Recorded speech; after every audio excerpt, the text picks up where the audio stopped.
جی رکوع کے بعد ہاتھ باندھنے کا اس کی شرعی حیثیت؟ دیکھیں رکوع کے بعد واللہ اعلم علماء کا اختلاف ہے، اور میرے علم کے مطابق، ناقص علم کے مطابق، رکوع کے بعد جو خاص الفاظ ہیں وہ نہیں ملتے، نہ ہاتھ چھوڑنے کے نہ ہاتھ باندھنے کے، کہ رکوع کے بعد ہاتھ چھوڑ دو یا رکوع میں ہاتھ باندھ لو، دونوں نہیں ملتے، لیکن کچھ اشارے ایسے ملتے ہیں جن سے علماء نے وضع کا استدلال کیا کہ ہاتھ باندھ دینے چاہیے۔ مثال کے طور پہ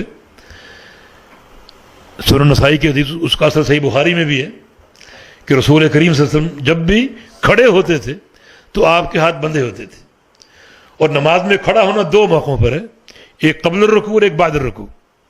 تو چونکہ بعد الرکوع ہاتھ چھوڑنا نہیں ملتا، اور یہ عموم موجود ہے کہ جب بھی کھڑے ہوتے تھے آپ کے ہاتھ بندھے ہوتے تھے، تو اس عموم سے آپ لے سکتے ہیں، اور اس طرح کے اشارے ملتے ہیں۔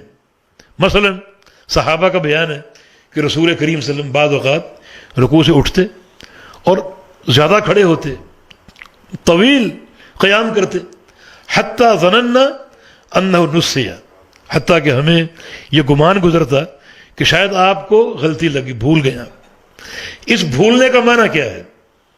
شارحین نے اس کا معنی یہ کیا ہے کہ عاد الی القیام الاول، کہ گویا نبی علیہ السلام کو یہ مغالطہ ہو گیا کہ آپ اس قیام کو رکوع سے پہلے والا قیام سمجھ بیٹھے، وہ لمبا ہوتا ہے، شاید نبی علیہ السلام اس قیام کی طرف لوٹ گئے۔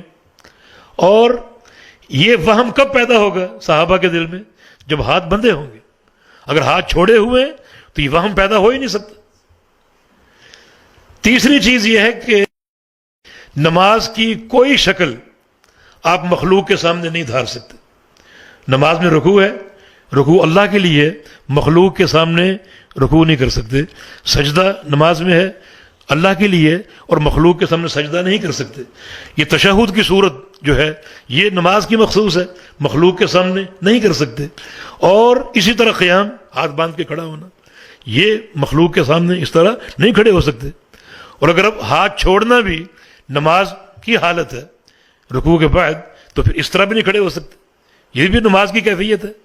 ہاتھ چھوڑ کے بہت سے لوگ کھڑے ہوتے ہیں، تو نماز کی کوئی بھی، ابن تیمیہ نے لکھا ہے، انہوں نے قبر کا ذکر کہ قبر پر کھڑے ہو کر ایسی کوئی حالت نہیں اپنائی جا سکتی جو نماز کی ہو۔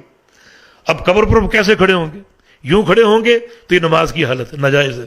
یوں کھڑے ہوں گے یہ بھی نماز کی حالت ہے، تو پھر یہ بھی ناجائز ہوگی، پھر کیسے کھڑے ہوں گے؟ تو اس طرح کے اشارات ملتے ہیں۔ وہ بھی اشارہ یعنی صحیح بن سکتا ہے کہ رسول کریم صلی اللہ علیہ وسلم جب کھڑے ہوتے رکوع سے تو بہت کھڑے ہوتے، حتیٰ کہ ہر عضو اپنے مقام پر لوٹ آتا، اپنے مقام پر لوٹ آتا۔ تو لوٹنے کا معنی کیا کرو گے؟ لوٹے گا وہیں جہاں سے آپ چھوڑ کر گئے۔ تو آپ جب رکوع سے قبل قیام میں تھے تو آپ کی حالت کیا تھی؟ اب آپ نے رکوع کیا اور واپس آپ نے وہیں لوٹنا ہے، تو کیسے لوٹیں گے؟ لوٹیں گے ویسے ہی جیسے آپ پہلے تھے۔ اب اگر ہاتھ چھوڑ دیے تو یہ کیفیت مختلف ہوگی۔ تو اس قسم کے اشارات ملتے ہیں واللہ اعلم، جن سے علماء نے استدلال کیا۔ اللہ تعالی ہم سب کو فہم حق کی توفیق دے۔ اور یہ اختلاف کوئی ہمارا منہجی اختلاف نہیں ہے، کیونکہ وہ اختلاف جو دلیل پر قائم ہو وہ اختلاف نہیں ہوتا۔ اگر دلیل ہے ہاتھ چھوڑنے کی تو وہ اختلاف شمار نہیں ہوتا۔ جی آج کل جو اجنبی کے ساتھ کرتے ہیں، کوئی کاروبار کرتا ہے وہ روٹ لیتے ہیں، اس کو دربدر کر دیتے ہیں، تو ایسے عربی کے خلاف قاضی کا جائے جائے یا معاملات